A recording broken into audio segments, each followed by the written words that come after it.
Isang pagpalang araw po sa ating lahat. Welcome back po sa ating 365 Daily Devotion ni Pastor Russell Ocampo.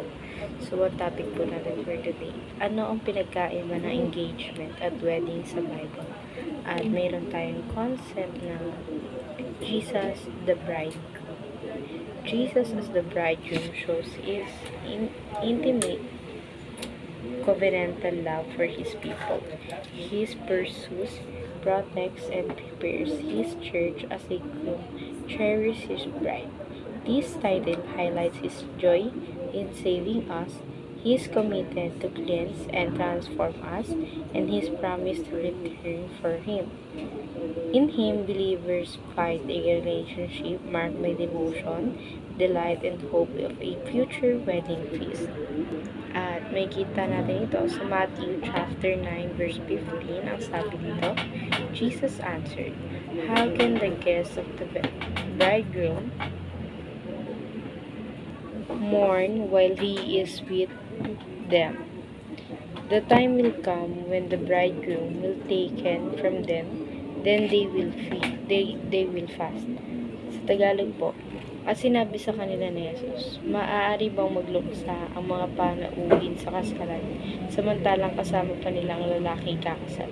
Ngunit darating ang mga araw na ang lalaking ikakasal ay kukunin sa kanila at saka sila mag-aayuno." At ngayon po, share ko po yung mga natutunan ko sa naging topic po natin for today. Magsisimula po tayo sa teaching. First teaching, Christ is the bridegroom. So, ang ating Panginoon sa Kristo pala, na kapag tayo kinakasal sa simbahan, siya pala yung bride at nagsisilbi ding groom ng isang simbahan. Sa second teaching naman, the church is the bride of Christ. So, yung church na nakikita natin ngayon, or yung church na ating pinagpuntahan kapag tayo makikinig ng salita o aral ng Panginoon, ay ang kanyang bride. Ang bride ni Kristo, na kung saan sila ay nag-isa upang sa ganun ay ma-share o ay niya magamit ng ating Panginoon upang i-share ang kanyang gospel.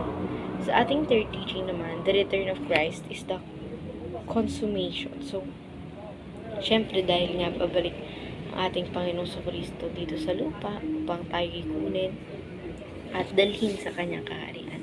Syempre, magkakaroon tayo ng consummation sa ating Panginoon at sa pamamagitan nun, kailangan natin isaalang-alang yung sarili natin na kailangan magpakasal tayo or may blessing ng Panginoon sa Kristo yung pakikipagsama natin sa isang tao. At dadako tayo ngayon sa ating application. First application natin, pursue holiness and righteousness.